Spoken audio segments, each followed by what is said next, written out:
Well, hi everybody, meteorologist Joe Chaffee and meteorologist Joe Rayo on the Joe and Joe Weather Show. yes, indeed, Yeah. and yes, and the Joe and Joe Weather Show tonight is brought to you by. Well, I already did it wrong. Never mind. Oh boy, this is this is what I practiced it and practiced it and practiced it. And this is what happened. Okay, never mind. We'll have to just try it on another night. But we'll, all right, you know what? I'm just going to go ahead and do it. Okay, so the Joe and Joe Weather Show tonight is brought to you by, drum roll please, Omni True Value Hardware. And it's brought, as I said, brought to you by Omni True Value Hardware, Long Island's largest rock salt provider. Rock salt, straight bag salt, geomelt, biomelt, mulch, recycling, topsoil, gravel, and more. No matter what size of your fleet, Omni True Value Hardware will meet your needs, serving Long Island and the New York City area. That's 1226 North Wellwood Avenue, West Babylon, New York. Then the telephone number is 631-756-1125, or go to the website omnitruevalue.com for more information. And we welcome them aboard. So you got the little Omni sign there on the corner. So they'll come in handy come winter time. And we are. This is the part of the fall that I never really liked. You get this almost every autumn, Joe. You get into these stretches like this where there's a ridge along the East Coast that just holds, and you're in this sort of really warm and mucky air. It's humid. The sun angle is low, so at least down here it takes a long time on some days to get the sun to cut through the clouds. It's a little more successful inland, but it was sort of in and out today. Whenever the sun came out, within about 30 minutes, it clouded over again.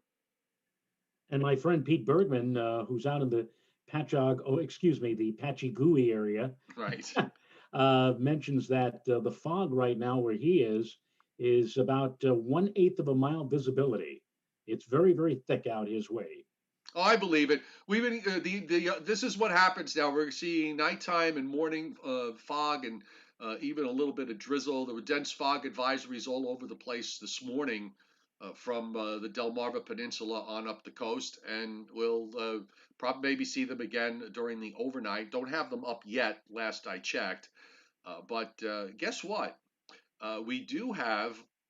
We have winter storm warnings and winter weather advisories up for parts of the country tonight. Isn't that exciting? It is, considering it is the 21st of October, but we already have had a major winter storm in early September, so why not October 21st? Right. Okay. It's all about practice. Uh, Yeah. and Robert Russo hit first early hit on Super Chat tonight. Thank you, Robert, very much indeed for doing that. We always appreciate very much when you folks hit the Super Chat button. Thank you. So the we have a slew of winter weather advisories and winter storm warnings, which actually go, Joe, almost to Seattle with the winter weather advisories, and they cut across. Actually, I'm sorry. Let me just correct it. I want to just the color's a little different here. Okay, because I might have gotten that wrong. I'm batting 1,000 tonight. You know that? Well, it's we Uh, every once in a while we have these kind sometimes of these days. colors are okay. Those are actually winter storm watches that are up. I'm sorry for much of this, the state of Washington, to just to the east of Seattle, and then you've got winter weather advisories across Montana. And a slew of winter storm warnings in some counties there, and then you have a band of winter storm warnings, northern South Dakota, southern North Dakota. I always love when that happens, when it's in southern North Dakota and northern South Dakota, and then across the central part of Minnesota to the western shores of Lake Superior, northernmost Wisconsin, and the upper peninsula of Michigan. So this is about the time of year you start to see your first winter storms, Mr. Rayo. And I want to just give this a quick refresh just in case they have put up any kind of dense fog advisories, which they have not. And as far as snowfall amounts are concerned, up to 2 feet in some of the mountains there in western Montana. Most areas look like they're going to fall into the 3 to 6, 4 to 8 inch range, especially in the areas where we've got this winter storm warning up. Minneapolis is just to the north of this, by the way. They only looks like they're on the edge of a coating to an inch. It looks like here in the east, and I'm getting a chuckle out of what Mrs. Rayo has posted. She went into some detail here, noting that we had a lousy. Are we allowed to use the word lousy? Lousy. It's a There are swell two way to words. get off to a lousy Lousy start. start. we had a Okay. we had a lousy, damp, dreary, coolish day both yesterday morning and this morning. Had light rain and drizzle here, and then she follows that up a few points later with better them. I'm assuming them being the folks out in the plain states, out to the Pacific Northwest. Better them than me with the winter weather. You know, Joe, a few years ago, you remember this. You were at your daughter's home on Christmas morning. You woke up and Oh, you I had woke up snow. to a postcard. It was wonderful. It was wonderful. When my wife looked out the window that same Christmas morning at our landscape, All right. she said, "Oh, poo." So you can see what she likes in terms of winter weather. She used the lady's word for poo, Oh, poo. the Yeah. No, gentlemanly word for she actually poo. said, "Oh, poo." And this was while the Yule log was blazing on our bedroom television. That was a picture postcard for me. I woke up in the morning, 6:30. The sun was just coming, just it was dark, but you could see the light. The sky was getting a little lighter. Still snowing pretty fairly hard, about 4 to 5 inches on the ground. It was a nice wet snow. All the trees were coated, and it just really was. It was spectacular. It was the kind of white Christmas morning that I've always wished for, and I finally got it. You had to go to Connecticut to get it, though. That's right. Yes. Meanwhile, to the east of the southeast coast of the U.S. and on the far right of this particular picture, we have Hurricane Epsilon. And here's a close-up view, Joe. Major hurricane, 115 miles per hour. Not I'm not. I don't want to knock the Hurricane Center. This is not really a knock, but it's got to be frustrating when you're talking about the fact that you're only expecting it to strengthen to a certain point, and then it's supposed to stop. As they were Yeah. going for like a minimal hurricane, or maybe just a little bit more than that. And last night through today, it just strengthened rapidly, just really remarkable. And the plane went in there, not only found 100 knots on the flight level wind, but they actually also found 100 knots on the 10-meter wind. Right. So they found 115-mile-an-hour sustained wind out of this. And a well-defined eye, as the satellite shows. It's a really pretty looking storm here. Yeah, I think if you were to look at the textbook, the hurricane textbook, they might very well have a picture of Epsilon on the cover because it is a textbook or classic type of look for a hurricane. And usually you, storms that the origin of this storm was from a cold upper low, and for many years, when we've seen cold upper lows that have gradually become tropical, uh, um, all of them would never really get much beyond the category 1 or maybe just a borderline 2. Rarely did you see any of them get winds higher than 90 or 95 miles an hour. But we've had a few of them over the last 20 years that have started like this and wound up being majors. So Right. that kind of took the old rule was, well, if it comes out of an upper low, it always has a little touch of a cold core look to it. So it never really gets truly completely tropical. Well, guess what? Maybe it doesn't matter too much. I mean, look at it, the circulation on this thing is huge. So it does have it does have a little remnant look of what was the cold low because of just how expansive this circulation on this thing is. Right. You don't see all that much in the way of outflow with this particular hurricane, Epsilon. And by the way, T Snowy 23 posts on the chat board that hurricane looks like a frosted sweet roll. Hmm. Why all of a sudden am I hungry? I won't argue with that. So Epsilon now, uh, Epsilon has been the reason why.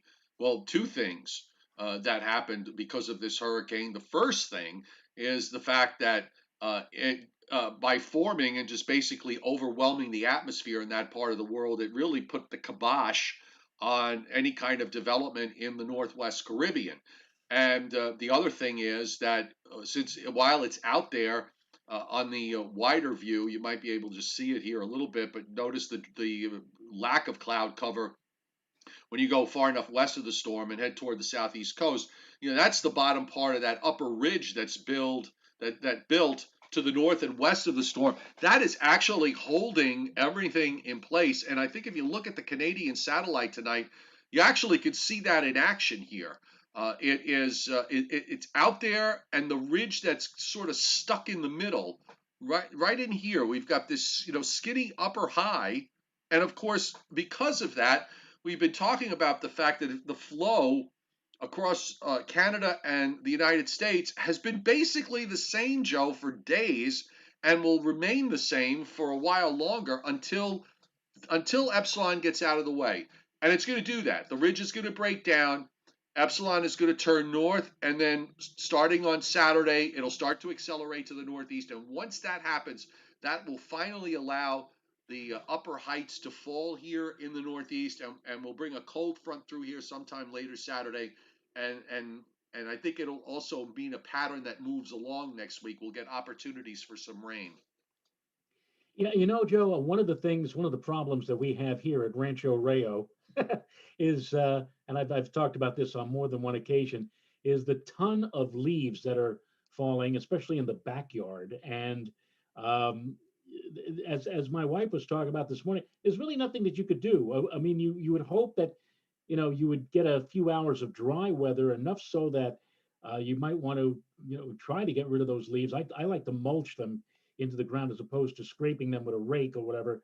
But you can't do that. Not when it's so drippy out there. It was drippy the last couple of days, and it looks like it's going to be the same kind of script tomorrow and Friday, wet or damp in the morning, maybe a bit of sun and a bit of drying, slight drying in the afternoon. But you just mentioned the cold front on Saturday. That looks like it's going to roar through here on sometime in the morning on Saturday. I'm hoping that after the front moves by on Saturday, that we'll get into a drier northwesterly wind flow. Now, even though the front moves through on Saturday, I think you'll agree here, it's still going to be with the developing sunshine in the afternoon. It still is going to be relatively mild. We may get close Yeah. to 70 on Saturday. That'll be the last really mild day, and with enough of a breeze blowing, hopefully we'll be able to dry things out, and I'll be able to get out there and get rid of all these darn leaves. Because come Sunday and into early next week, the temperatures are going to take a downfall. We may be only in the 50s on Sunday as compared to Saturday, I and Sunday looks dry, but then it looks like a storm in the Texas Oklahoma area on Sunday is going to sweep on up toward the Great Lakes on Saturday, and on Sunday that storm is going to go into the eastern Great Lakes, drag a cold front in our direction. Then the front is going to get kind of hung up here Monday and Tuesday, and so we may be back to kind of a cloudy, drippy weather pattern again to kick off next week, Monday and Tuesday. I thought Sunday could be another one of those instances where you get these highs that build up in southeastern Canada and into New England, and you get all this dry air that sort of funnels southward on a north northeast wind, or initially even a north northeast, maybe going to northeast. But you get it to dry air moving southward, so that might actually push clouds south, and it might not be any worse than partly sunny on Sunday, even though it'll be just in the 50s all day. Right. I think and that cool air is going to go all the way down to Delmarva, down into northeastern Virginia. So it's going to have a push that moves southward. Hey, on the U.S. satellite tonight, I just want to point out, and I'm going to also see if I can get a tighter view of this. But if you look at the loop in Colorado, that's got to be the wildfires, Joe. If you look at, I'm going to get a close-up picture of that. Let's go to. Of course, they'll have every region on here, and I'll have to guess which one is the right one. They have Northern Rockies, they have Southern Rockies, but do they have Central Rockies? No. So do I pick Okay. that? So which one do I pick for Well, I guess Colorado? Since it's right in between, which one is it? I would think it's gonna. I think you could pick either one, All northern right, or southern so Rockies. let's do Colorado Southern. kind of overlaps over them. All right, so let's do Southern. All right, this might work. All right, let me go back.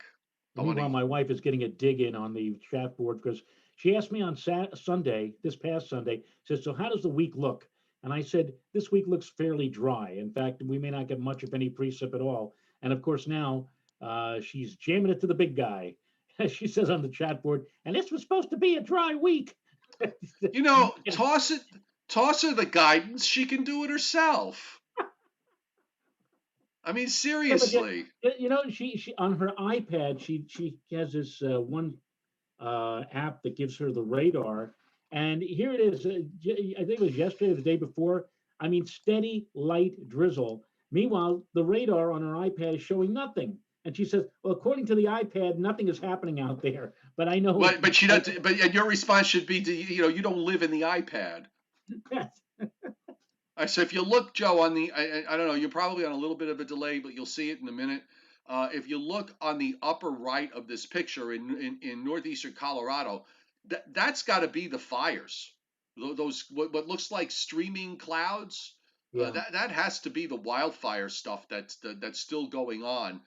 This is about the area that one of our regulars who goes by the moniker Ruthless Goat, he's up there and he's been reporting pretty regularly about just how much, you know, how bad the smoke condition has been where he is. But that's definitely got to be the wildfire stuff.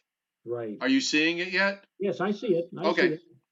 All right. So you're on the same page with me with regards to that. Yes, which is Okay. nice. Okay, very good.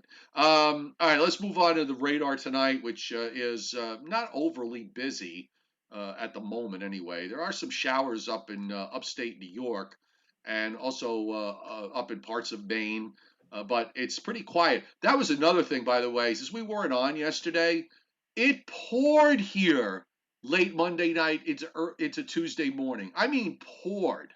We Yeah, had lightning and thunder. I don't know where it came from. It wasn't indicated anywhere. I don't think anybody had it in. I don't think anyone had it in their forecast, including myself. I was totally taken by surprise by it. that's kind of amazing. Yeah, you would not. I would not have called for any convection. I mean, I would have thought it would be too cool for that. Even though temperatures are running now a bit above normal, slightly above normal. Certainly, it didn't seem like it'd be enough to call for thunderstorms. But that is kind of amazing. Showers tonight moving through Illinois, just outside Chicago. We've got some streaky precip, and some of that is snow back through parts of Minnesota and into northern South Dakota and southern North Dakota. And of course, you're seeing a little bit more snow now breaking out across parts of Montana. So this is for tonight and tomorrow. A lot of these areas are seeing their first accumulating snows of the season across the northern plains. And again, it's all due to that, the way the jet stream's been positioned. It's where some cold air has come down. I've taken a look here at the 21Z map, Joe. Temperatures below freezing in the Dakotas in northern Minnesota on up into northern Montana. You got temperatures in the 20s in Canada, around a 1024 high there, and of course complex low pressure in the Central Rockies. So it's all putting together for that area. And of course, we've got this persistent frontal boundary in western New York, western PA, that moves all of about 10 feet every day. It pretty much stays there, and we keep seeing these waves rippling along. And that's why when you look at the WPC 7-day rainfall, you do see a significant amount of rain from eastern Oklahoma northeastward through the Ohio Valley into northwestern PA, western and northern New York, and up into northern New England. But you look down along the coastal plain, Mr. Rayo, we're talking about a quarter to a half an inch, and in some places a half of an inch to or less, even a quarter of an inch or less. And none of this is going to come until late Sunday night and beyond. So from now through the daytime Sunday, I think we're fine. And also seeing a little bit of heavier rains down in southernmost Florida. Yeah, well, save for the again for the spotty light precipitation that breaks out or tends to break out in the overnight hours and early in the day. But yeah, I know what you're getting at in terms of significant shower activity. Yeah, probably not until Sunday night or Monday of next week.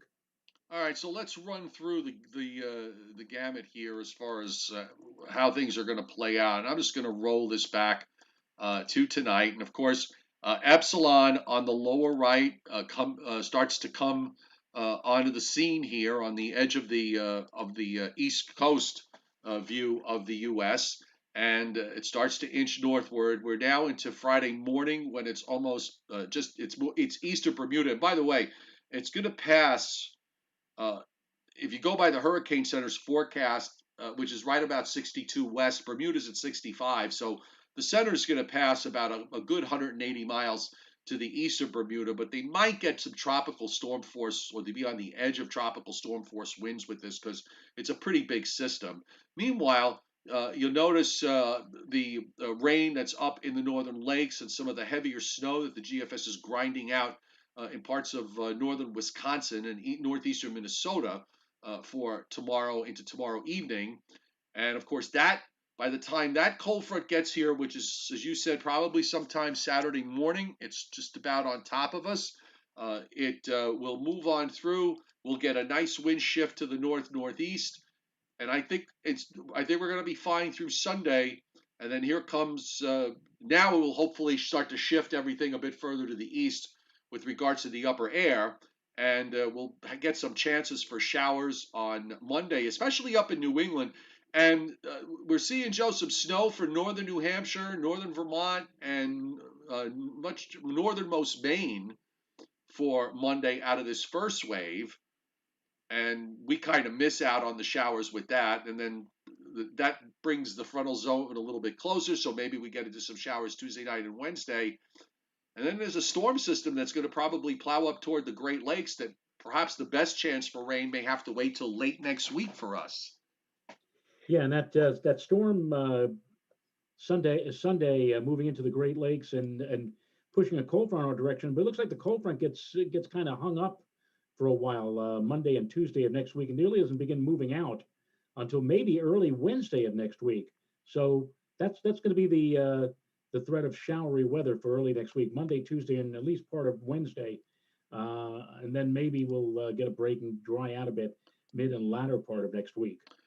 The big problem through all of this, and I'm just pulling up the upper air because I'm actually looking at this for the first time today. And let me roll it back. So of course, just to start things off, where we are, which is Wednesday. So here's your lovely little upper high off the East Coast, and of course Epsilon is kind of cradled under that, and again it's locked in there. So all of this action here, these westerlies in the upper atmosphere stay pretty much to our northwest. So that keeps the fronts from coming through. But again, that ridge finally starts to break down tomorrow, and tomorrow night, Epsilon begins to move northward Thursday, Friday, and Saturday. And then finally, once it ejects northeast, that allows the jet to kind of push southward a bit, just enough that we get that weather front through. But troughs driving down into the west are going to try to pump the ridge up again early next week. And again, we may have to wait till late in the week before we get enough of a push with regards to any kind of significant rain for the coastal plain. And then once that pulls out, we're sort of in this northwest flow.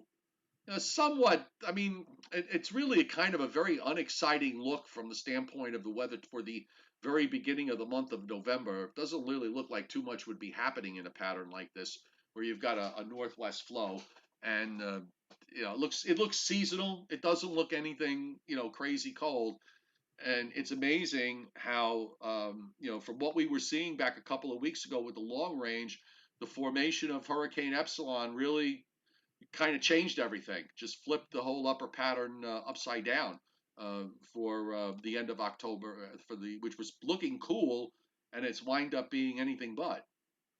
Well, if you want to go, long range, a week from tomorrow, they do have, at least the GFS has some kind of a storm in the central Gulf of Mexico, which comes out of there and again moves northward and northeastward.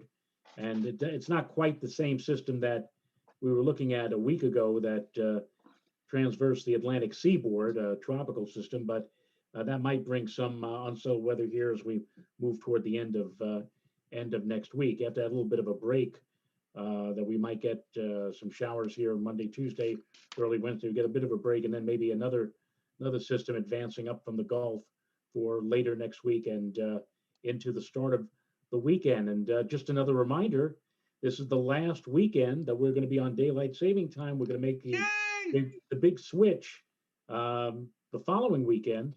In fact, On November 2. no, November 1. November 1. Oh, that's right. Halloween's on a Saturday. Ugh. That's right. And you know what happens when Uh, the first day of the week, the first day of the month, I should say, falls on a Sunday? no, what happens when the first day of the month falls on a That Sunday? month inevitably will have a Friday the 13th. Oh, okay. And there's a full moon The on full moon Halloween. on October 31st, we are going to have a blue.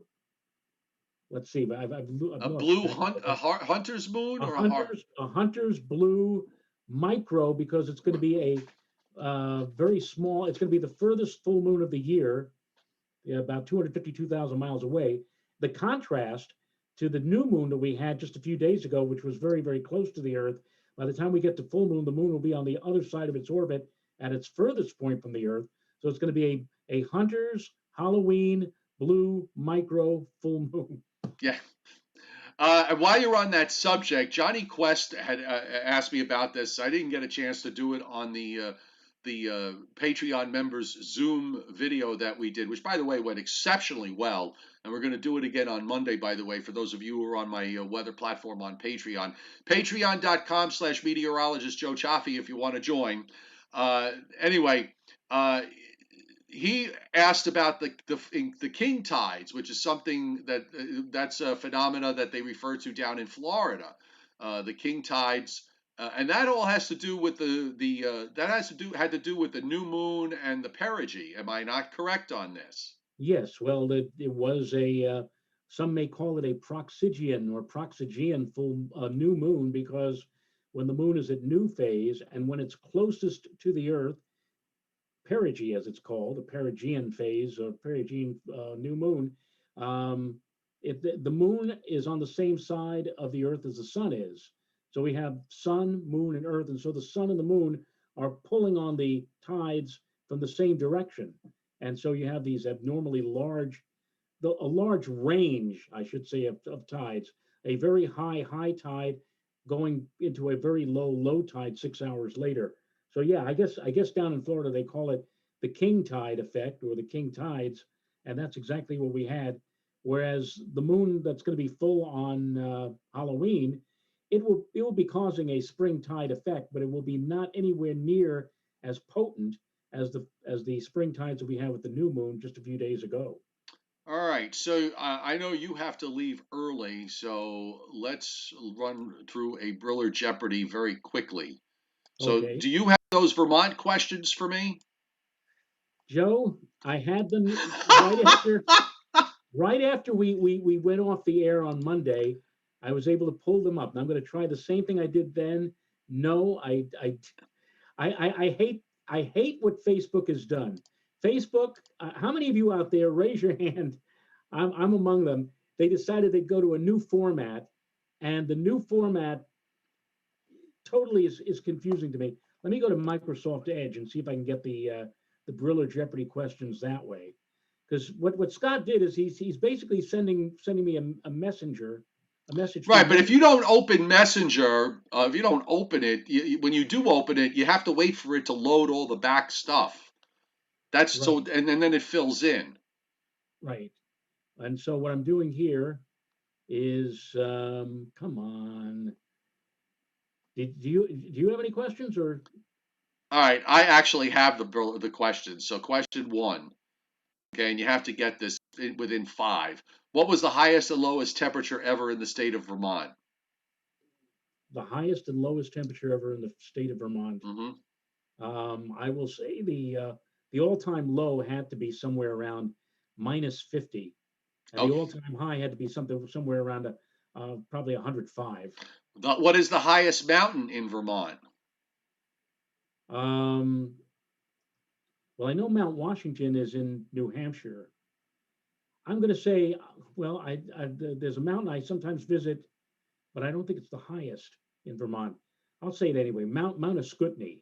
All right. In the ranking of 50 states in terms of population, where does Vermont rank? In terms of what now? In terms of the 50 states Population. population? Oh, Population I would compared have to to say all 50 states. I'd have to say it's in like the bottom 10%. Probably I would say 45. I would say 45 as well. All right. And in terms, okay, question 5. When driving in Vermont, you will not see any of these on the road. Oh, that would have to be billboards. Right. Nor will you see Cracker Barrels because they're not there.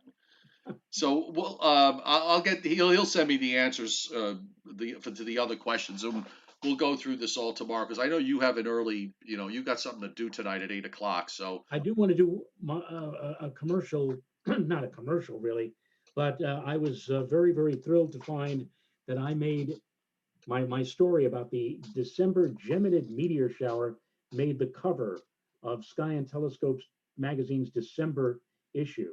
This is going to be the best meteor shower of the year if we are blessed with clear skies, which of course we will not, because whenever we have a major astronomical event, more often than not, it's cloudy, rainy, foggy, or snowy. But if we have clear skies, that's Sunday night, the 13th of December.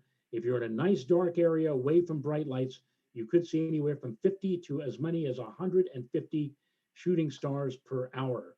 It is surpassing even the famous Perseid shower of August now as the #1 annual meteor shower. And again, I did this article for Sky and Telescope, and it's going to be on your newsstands. If it's not on your newsstands now, we'll be within the next few days. And again, it's December Sky and Telescope, and the cover story is written by yours truly. okay, so the highest temperature in Vermont was 105, and the lowest was -50. You're kidding me. Which Isn't that what I said? I think so. Yeah, very good. Highest mountain is Mount Mansfield. Mount Mansfield. That's right. That's not too far away from another place where my wife and I and my kids would go to, Smuggler's Notch in northern Vermont. And Mount Mansfield is just a stone's throw away from there.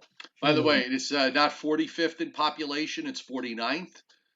So it's got the second lowest electoral votes. The biggest city we didn't get to. I must have missed that in the question there. But the biggest city, of course, is it's either one. There's only two choices: Mount Pelier or Burlington, and the answer is Burlington. I would say Burlington. And Vermont has no billboards on the road, which we knew. So Yes. I'm not leaving yet, folks. So just hang on because I got a few other things I want to address. See, now my wife is here with her iPad. She was able to get it on her iPad, the Briller Jeopardy questions. You don't have patience. You don't wait for them to load. I just told him that, Renata. He doesn't listen to you. He doesn't listen to me. I mean, yeah, you gotta wait for the darn thing to load. For God's sake, what's the matter with you? Wait a minute. Wait a minute. Here, you're going to hell in a handbasket. He just said we just did the questions. For him? No, well, he had the same questions. I had the same questions, so I reversed them. So I did it to him. There you go. All right. Either way, well, let's start a campaign to get Vermont to let a few Cracker Barrels open up and take a look here. Is this Messenger? You see Messenger? Do you see the Briller Jeopardy questions on Messenger? No, it's not there. So there's nothing I can do about it. See all Messenger. Click that. See all in Messenger? Now she wants me to say see all on Messenger. There's Scott Briller just hit super chat tonight. Thanks, Scott. I think it's probably because he's enjoying this domestic battle that we're showing on air. But this is proof. All right, we'll work on it later. It's got to be in there. It's got to be in there, she says, but it's not there. Thank you very much. All right, I'm signing off now. All right, you sign off because I just want to address there's a couple of things I just want to address with everybody. So you might see the two of us on Channel 2 next Monday on Divorce Court. Well, either that or on channel I don't know which channel carries the WWF anymore, so you can do the world. So, I think it used to be Channel 9, but I haven't put on I haven't put on Channel 9 in years. Anyway, all right, so I'll see you tomorrow. But everybody, just want to just a couple of things as I noted. Bill Rogers, you mentioned earlier that what's a Zoom video, and the first thing that came to my mind is, my God, where have you been for the last since the pandemic began? Because everybody's doing everything on Zoom video, including the Joe and Joe, the way we are side by side. I thought you were going. I'm going. Oh, okay. Goodbye. Right. So anyhow, if you're on my weather platform, my Patreon weather platform, which is a subscription platform, we started on this past Monday night. I think it was. I think it was Monday night or Sunday night. I forgot now. We we did a Zoom video, which is basically Brady Bunch boxes with everybody up there, and you can all talk, and I put up maps and we have conversation, and we talked about a lot of weather issues. I had technical issues with regards to recording the video part of it. The audio I got, which you can listen to on the podcast on Apple Podcasts, Google Podcasts, or Spotify, under the Joe and Joe Weather Show. But I wasn't able to. I was having problems switching back and forth, because you got to remember, I'm the director, producer, the talent, the host, and then you got everybody else, and I got to push all the buttons. And as you might have noticed at the beginning of the show, I'm not always good at it. So, but I did figure out an easy way for me to record this, so that if you are on the Patreon platform and you miss it, you could certainly see it afterward. And then I may eventually just make it available later on in the week for everybody else to see. So just we'll just have to see. We're just going to figure this out as we go along. So that's it for tonight, folks. Joe and I will be back tomorrow. Weather in 5 in the morning. Latest weather's on the website. You can also head to my subscription platform, patreon.com/meteorologist Joe Chaffee. Have a great night. Scott Briller, Robert Russo, thanks very much for hitting Super Chat, and we will see you on